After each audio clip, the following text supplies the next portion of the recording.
Hello and welcome to Verbal to Visual. I'm Doug Neill, and today I want to talk about drawing people and boredom.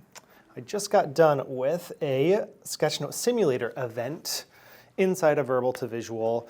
This is a community event where we do a couple things. Start with a little bit of warm-up and skill building, and then we hop into some sort of sketchnoting activity. For our warm-up today, I pulled in a resource from Ava Lotta Lamb, a new resource that she just put out. All of her stuff is great, by the way.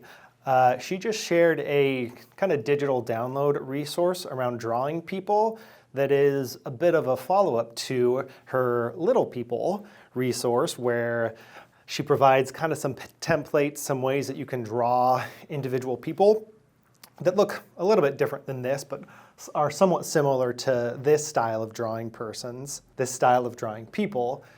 But the new resource is called Little People Pairs.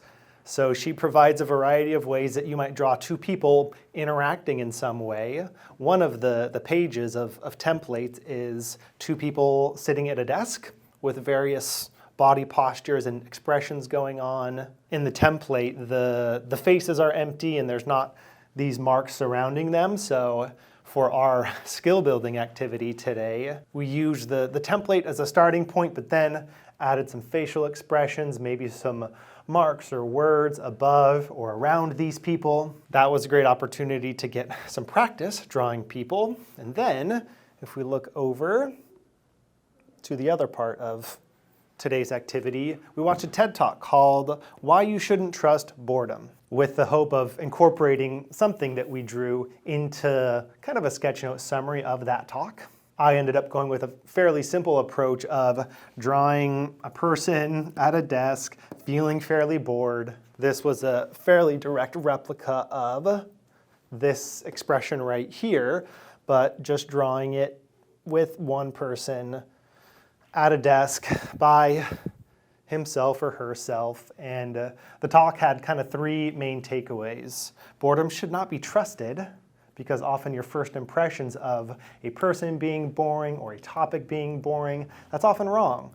So instead, why not be curious, maybe have a mindset of inquiry so that you don't trust your first impressions, which might come from a place of arrogance and might be wrong. There's also the encouragement to protect our attention, to not let the first sense of boredom lead to distraction, to the pulling out of your phone, to mentally disconnect from whatever's going on. Move instead towards some form of engagement. And this is where I think sketchnoting can play an important role. Choosing to sketch out the ideas that you're listening to or the conversation that you're having. I think that can kickstart this engagement and maybe even show you that the thing that you thought was boring is actually pretty interesting, and you can connect it to your life in a particular way. The third point was to talk about that boredom so that you can find strategies for alleviating it. So instead of falling into resignation and just saying, that's the way it has to be, why not engage in a little bit of reflection with other people or even just internally with yourself? So I thought I'd share that as an example of what a fairly simple sketchnote summary of a 10-minute TEDx talk, what that could look like, that has a primary visual and then a little bit of a mind map or flow chart for some of the key ideas, that has some consistency in it. Each of these subpoints has a don't go this way, go this way. Don't go this way, go that way. Don't go this way, go that way.